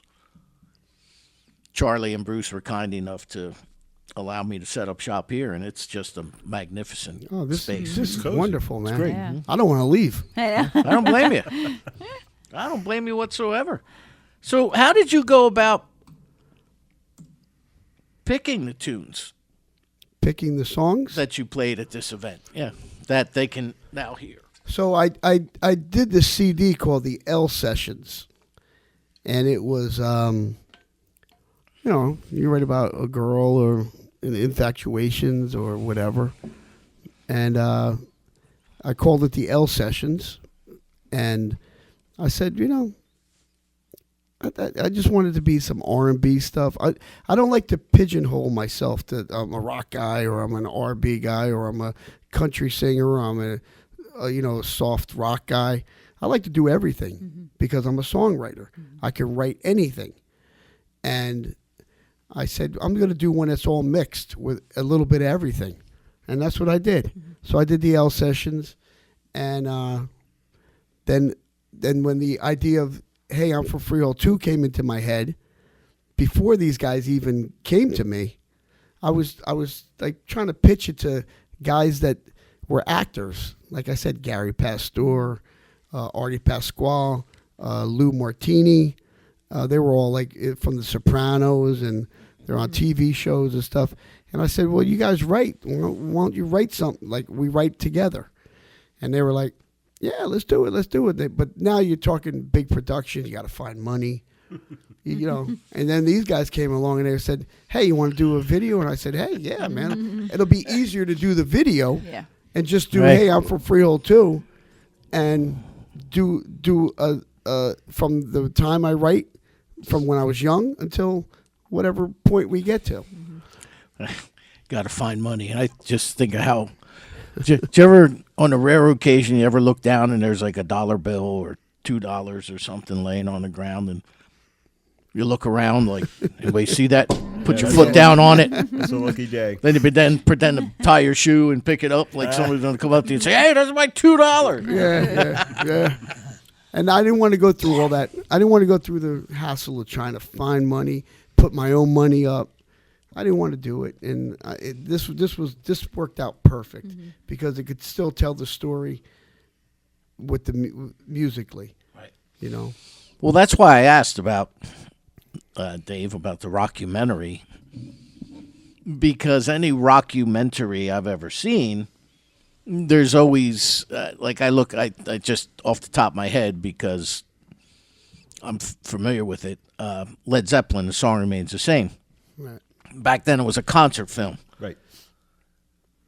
But that concept of kind of going into each of the performers' home lives, and then maybe a couple backstage interviews or unscripted captured moments woven into the film. Right. That's what I picture always as, like, a rockumentary. So that's why I asked that question. When you put something together like this that literally lets The Rock do the talking, what has the response been so far? Everybody that I know that has seen it really, really appreciates it. They like it. We asked the people that saw the concert originally, what they thought about it, and we got good reaction from that as well, without a doubt. I don't think that. First of all, they're all my friends, and they're not going to really say anything bad about me because we're friends. Correct. Or we won't be. No, listen, I love honesty. Yeah. Tell me what you thought. And they go, no, because you got to remember, a lot of those people that were there have been in my life all my life. So they've seen the progression of being Eddie Testa on Center Street to being Eddie Testa playing at the Stone Pony. Because you got to remember, the Stone Pony is our Madison Square Garden. Right. So you could play the pony. Holy mackerel, man. You made it. You know what I mean? And that's how we all, you played there. Yeah. There's nothing like playing at the Stone Pony. You can play a million other clubs and have a great time. And there's beautiful venues, bars, and restaurants that you play at. But it always comes down to being at the Pony. Yeah, it's an iconic venue. Yeah. Did you ever? One of the things I discuss on this program from time to time, and it usually revolves around my chili making ability. Okay. Award winning. Thank you for that very much. Did you do the John Bon Jovi Chili Fest recently? No, I didn't. You know when I found out about that? The day At the after. dinner that we were at. Oh, you did? Yeah, that's when I found out about Well, that. you were in Memphis too, I think, at that time. You were away during it. I think I was leaving Yeah, the right. next day Yeah. or something. Yeah. Anyway, so one of the things that always baffled me, like when I make chili, friends, family, everybody, oh man, it's the best chili I ever had. I make it for the Christmas show. Oh, it's the best chili I ever had. Okay, you're going to tell me that it's the best chili you ever had, or that it's really good, or that it's this or it's that, or you're going to say, oh no, I don't like it. It's too spicy. No, That's what I say. that's what she says. And in reality, See, it's I not tell you. spicy at all. But For me, it is. so what I decided to do was branch out. I entered a contest in Woodbridge. I entered a contest in Mount Holly. I entered a contest across the Big River over in Levittown and Croydon, Pennsylvania. Went there not knowing a soul. And I did very well.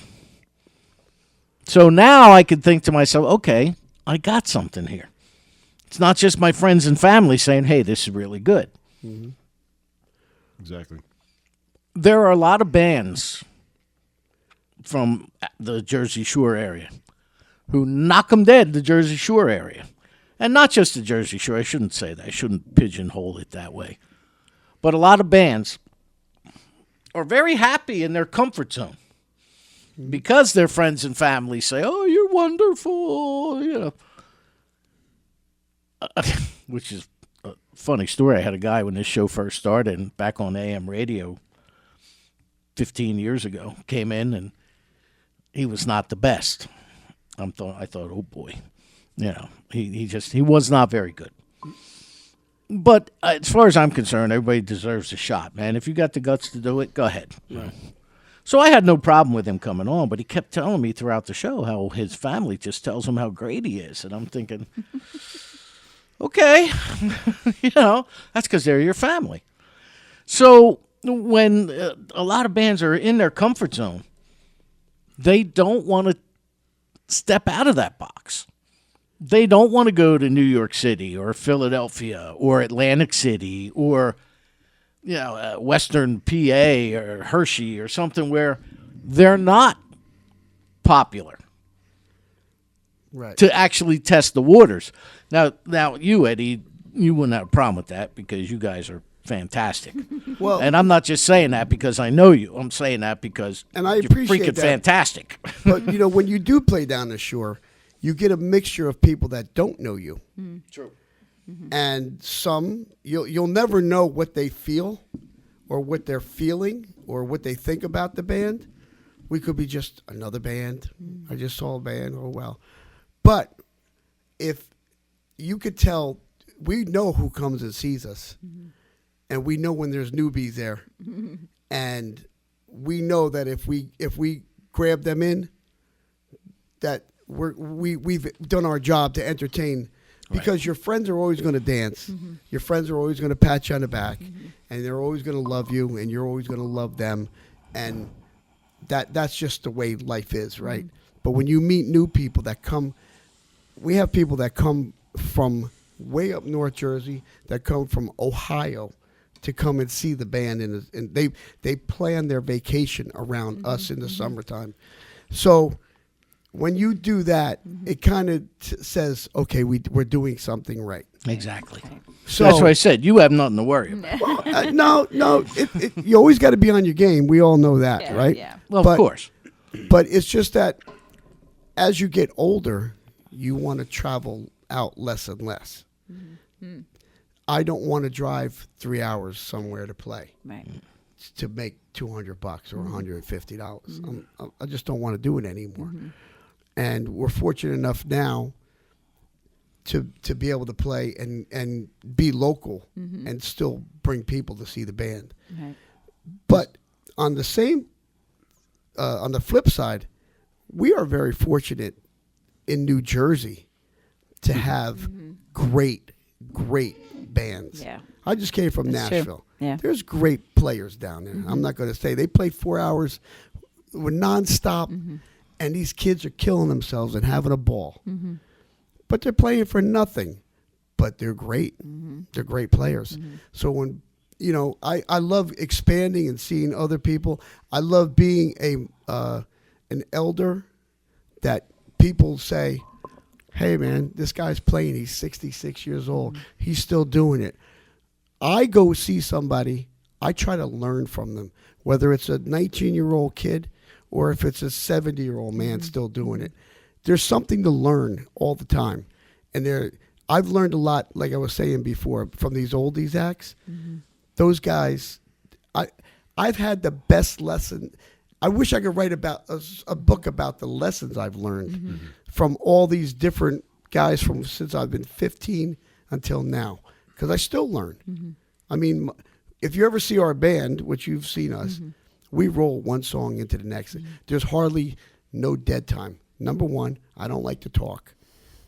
Number two, Gary Bonds told me, if you are talking, there always has to be something, a drum beat, a keyboard, a rhythm. Something to keep them dancing. Something to keep, That's right. well, just keep their attention. Keep it flowing. Yep.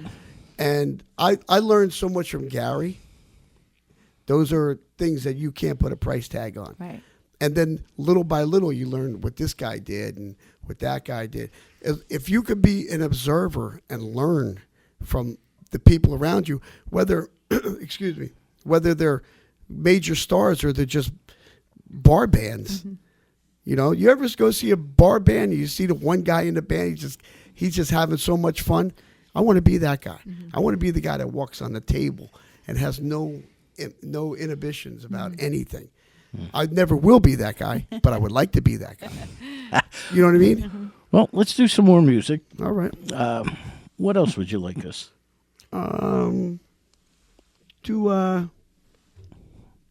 What, Move Me? Yeah. Move Me. I think that came out good. Yeah. I left it up to these guys. Move me, baby. That's what it says. Move me, baby. Move me, baby. All right. This is Rock on Radio. My guests are Nick and Dave from the Gig USA and Eddie Testa. And here's a song called Move Me, baby. By the way, is everybody having a good time? All right, good.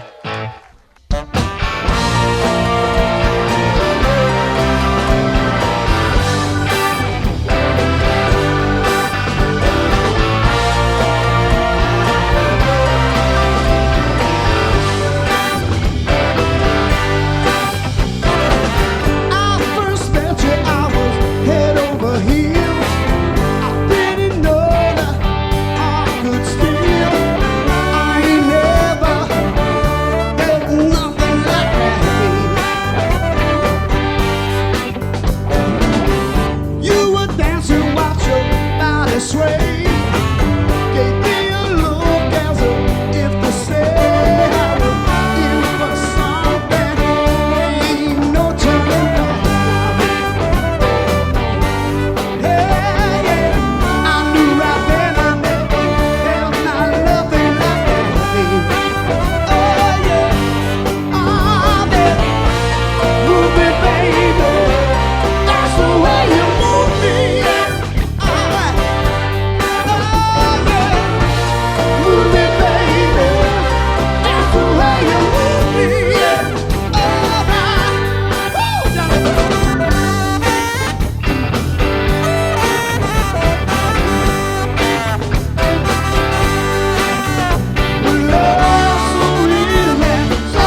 There you go. Eddie Testa, Nice.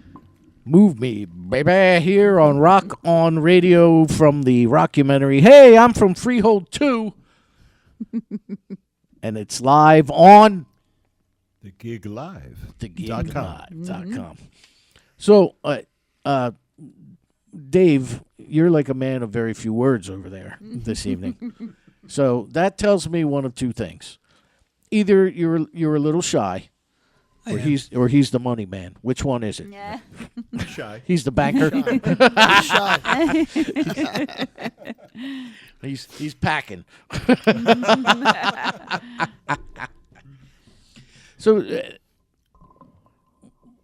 when you guys decide to get together and do this, and you had mentioned earlier how you kind of found Eddie. Was there anybody else in mind other than the Eddie Testa band? That's a good story. I'd like to tell that story.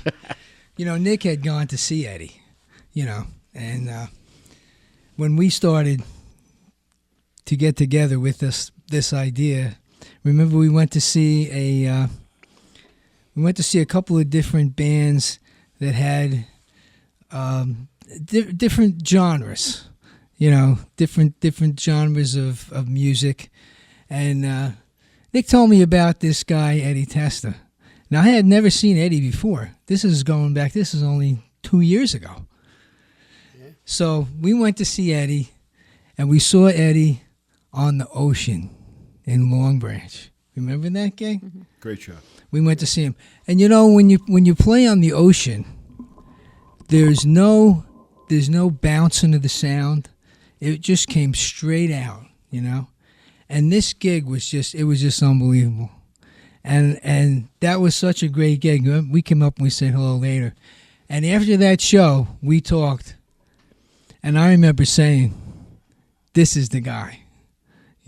This is the guy for the show. Nice. Where was it? At the amphitheater? It was just on the beach. Right on the beach no in Long kidding. It was Branch. right on the beach in Long Branch. Yeah. So they used to have bands on the beach. They Right, still do. I remember that, yeah. So I always wanted to be on the down at Pier Village, Okay. on the boardwalk. And they were like, well, we always have, the usual guys, Brian Kirk and the bigger name bands. And so they said, well, why don't you start on the bands on the beach? And I said, okay, but if I'm going to be out there, I'm going to do my own music. I'm not doing cover music. Mm-hmm. So I'm going to make it a concert. And we did all original music. I think I did one cover. I think I did Piece of My Heart. And that was all I did. And they loved us. And then the girl who was running that said, next year you're going to be on the boardwalk. Nice. And then now we play the boardwalk. Mm-hmm. But now we do covers and originals because, you got to do stuff that people are familiar with. They want people dancing in the street, stuff like that, So Actually, the origin of the gig is a little deeper. And what the situation was, I have a really good friend that I've shot video for a few years now, actually. Her name is Elza. She's a really good singer-songwriter. And she was going to be my opening act. She's up in Connecticut. And I had shot a concert of her at the Tribeca Performing Arts Center just prior to COVID. And we were going to edit it up and do a DVD and so on and so forth. Long story short, that didn't happen, although we do work with the video for her through the year. COVID hits, and everything stops. Okay, we're all in the pandemic, and musicians lost their livelihood, venues lost their musicians, and so on and so forth. And I was doing mostly video production before that, and that whole thing changed. I mean, I've been doing video for like 40 years. Okay, so when someone wants to hire a videographer or a video company, okay, they're not going to want to spend thousands of dollars per se on a guy that's just coming out of school. So I had the advantage of having all that experience in getting jobs. That all changed after COVID. So while that was happening, I said, I want to come up with an idea of what I can do now that takes advantage of what I know and what I have done, but is in a different area. And because of what I saw in regard to what was happening with music and musicians losing their livelihood and so on and so forth, I said, that's what I want to do. I want to do that. So I had wanted to have Elsa be my opening act. And over COVID, or at the very tail end of COVID, she hurt herself in an exercise class, and she couldn't perform for a couple of years. So now I'm on a hunt. I'm on a search. Who am I going to get to be my opening act? And as I said before, a really good friend of mine kept saying to me, you got to go see Eddie Testa. You got to go see Eddie Testa. And I said, okay, I'll go see Eddie Testa. So one night, we decided to go see Eddie Testa, and the rest was history. And I have been obsessed with these guys since that time because they're all great musicians. I love just watching them, just being there and experiencing the music. I'm not there to drink. I'm not even there to dance. I just want to sit and watch these guys. But they're, the band is, like I said before, they're some of the greatest guys in the world. Oh, they are. Great. And besides being great musicians, I mean, they're all, you were talking about Alicia Keys before. So Ron, the bass player, he toured with Alicia. He's written songs with Alicia Keys. So he's got to know Paul then. So he's really a guitar player. He's playing bass with us, but he's an excellent guitar player. And Ilya, Ilya's background. Right. Ilya toured the whole country in an original project. John, the sax player, played with Ray Charles, Aretha Franklin, James Brown. Matter of fact, on "Move Me, Baby," on the original studio version, on the original studio cut, he's got Fred Wesby on doing trombone. 86 years old, the guy did a track for us. Nice. Wow. So, Neil's been around forever, doing all kinds of stuff. He's a a music teacher and all that. And Jeff, the guitar player, was our sound guy. And he became our guitar player. Our guitar player, right. Kevin Gilmore, he decided to leave the band. And Jeff was like, I play guitar. I said, you've been our sound guy for like 5 years. I never seen you even pick up a guitar. He goes, yeah, I play. Give me a shot. So that's because I'm not the guitar tech. I'm the sound guy. And he's been not only great sound, but great guitar player. The guy does his homework, everything. Never. The band is never. I've let them down more than they've let me down. Like learning stuff and doing. I'm like, we're not going to do it tonight. And they're like, we all know it. Let's do it. I was like, I guess I got to do this song tonight.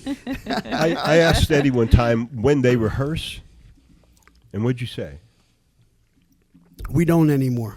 We rehearse on stage. Mm-hmm. Yeah. I just send a text. Somebody will send a text and say, if it's not an original song, it'd be like a cover song. Okay.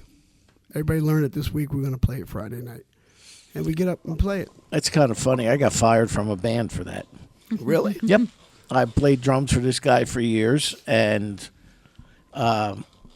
we were playing the same material for a year. I knew the material inside and out, and all of a sudden he wants to practice. I was like, why? We got new material? No. I just think we need to practice. And I was like, I don't have time to practice. I'm not going to practice to play the same 30 songs we've been playing for the last 5 years. Yeah, right. That makes no sense. Give me something new, and I'll learn it, and I'll gladly come to practice. So we went out and found another drummer. Wow. I think he's done about a half a dozen gigs since, and that was 5 years ago. Wow. So, you get to the point where you know what the songs, you know the material, you know the musicians, and you surround yourself with quality musicians. So these guys walk in, they know it. They right. know it. So you have no fear there. Yeah, right. Exactly. Well, that's the biggest thing. As a singer, you're concentrating on singing. Mm-hmm. I'm not concentrating on what the bass player is playing or the drummer's playing. Right. And then what we do is Ilya will have somebody film the song. Mm-hmm. And Ilya will critique what went wrong in the song. Mm-hmm. And he will text everybody, hey, John, don't do that horn part in that spot. Neil, you missed the keyboard part. Mm-hmm. Eddie, you came in too late on that line, or you sang too many lines. So we figure it all out, and then next time we do it, we all take note of what we did wrong, and then it gets better and better. And by the third or fourth time, the song is in your pocket. You know it's done. Right. And we rehearse then. Well, we've got time for at least one more. At least one I know more. that. Yeah. Why don't we do a little more music? Yeah. Because right. this is what you can find on Hey, I'm from Freehold 2, which was recorded at the House of Independence in Asbury Park, and a little more than a year ago. That's right. I already put out the notification for our giveaway. Sweet. So it's out on Facebook. So I tagged you guys as much as I could. Which is, once again, the first 10 people to send an email to info@thegigusa.com. We'll get a free ticket to see the rockumentary featured on thegigalive.com. That's right. And an album, you said, too? And a copy of the live double album. Yeah. 24-track album. You have to include your name, phone number, and, of course, the email will be there if they're emailing you, but in the email. That's right. And I just sent a test email, so How sweet. I'm it number is. one. Fantastic. There you go. You'll So be you in the. She has an advantage. You'll be in the 11th. 11th one, The yes, 11th that's down right. the Just side. put me to the Don't back. worry That's about right. it. Last shall be We got you first. covered. First shall be last. I'm good. I just want to make sure it worked. That's why I did Yeah, it. I appreciate that. So what is this tune we're going to do? Let's do "Oh Baby." Oh, baby. Oh baby. So I will tell you a little backstory on this song. So I was opening for Gary U.S. Bonds, and Gary always, had the people up clapping and like a kind of thing. And I said, I got to write a song that does that at the end of the night, get some crowd participation. So I wrote that song. Oh, cool. There you go. All right. Oh, baby. We're going to do a little audience participation on another song that the Cruisers wrote way back in the day. So I'm going to get you guys clapping and singing, I hope.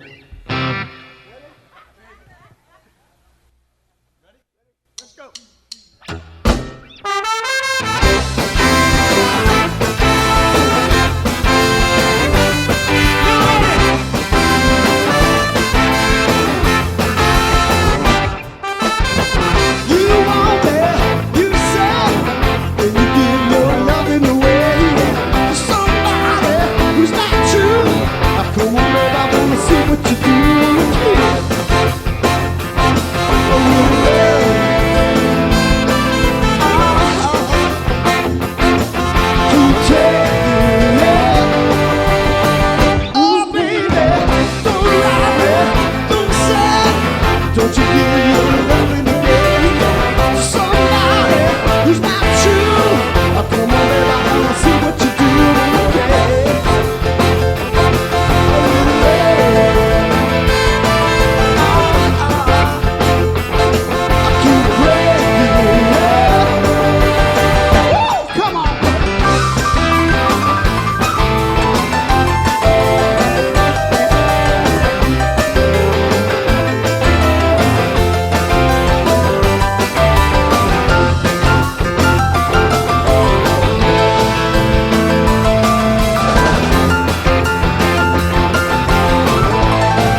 is your part. All right, little hand clapping. All right. All right. That's what I like to see. Frank even got a little beat in him. All right, so this is what's going to happen. You keep those clapping going. And when I go like this, maybe the band will see me do it and they'll stop. And all you guys are going to yell, "Oh, baby, you got that down?"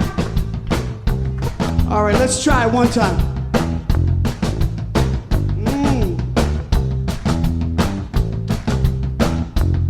All right. Here it comes. Oh, shit, that was good. You better get up and dance in the middle of the aisle over here so everybody can see. Look at that shirt. That's from like 1984. Don't look at what's underneath the shirt. Only look at the shirt. Oh, you got the button? Wow. You people are old. All right, let's try it one more time.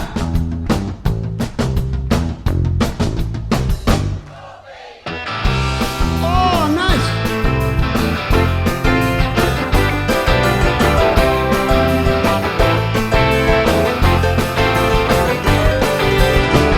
Oh, baby, say that you want me. Oh, baby, say that you need me. Oh, baby, say that you love me. Oh, baby.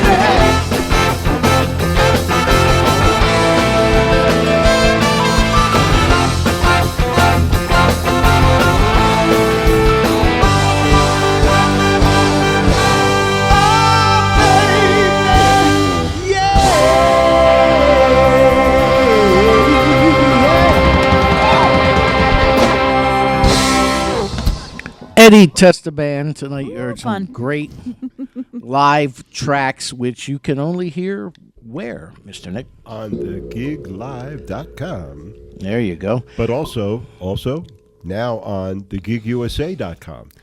That is the On Jukebox app that the Gig USA has now put out into the world. Is it called On Jukebox? On O-N? Jukebox. OnJukebox.com. Okay, gotcha. All right. Mr. Dave, you have anything you want to say? Because I got a producer, Claire, so I have to wrap it up. I gave him the finger.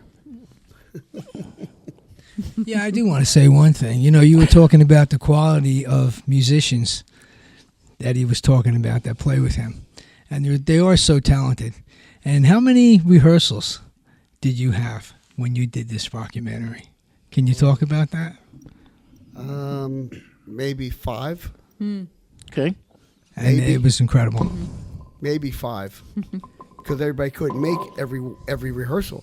Sometimes the Right. violin player couldn't make it, or Ron couldn't make it, or Ilya. You know, people got lives. And we went to the rehearsal the night before the show. Remember, Nick? We did.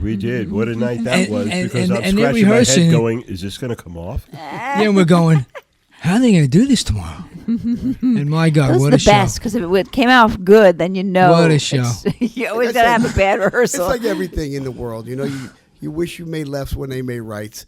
But it is what it is. And, Well, and we were expecting a run through, but what we got was a little piece here, a little piece there, you know, to try and, you know, to gel everything. Yeah. Finally, he's going over the vocals with Katie, and David and I were sitting there going, is this going to work? I don't know. Let's leave it up to him. We're just a video guys. Yeah, right. Well, gentlemen, thank you so much no, thank you for having us. Thank you. Claire, Awesome. pleasure For meeting for you. coming out Thank you. to promote this. And once again, first 10 people to send an email to info@thegigusa.com get a free ticket to see this rockumentary, which is featured on thegiglive.com, and a copy of the live double album. You have to include your name, phone number, and email. Once again, the rockumentary is, hey, I'm from Freehold 2. It was recorded at the House of Independence, and it features in Asbury Park, New Jersey, and it features Eddie Testa, the Eddie Testa Band. Thank you, guys. Thank you for having Thank us. you, Dan. Yay. Really For making appreciate a it. Yeah, trip Claire. to the hinterlands A lot of fun. Yeah. here at Deco Entertainment. Next week, we have one of my favorite guests of all time.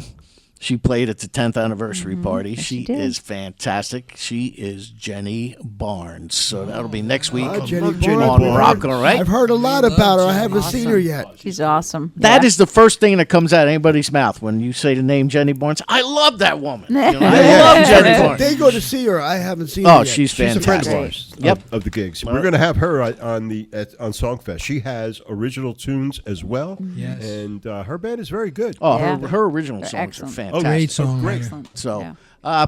until next week. Rock on!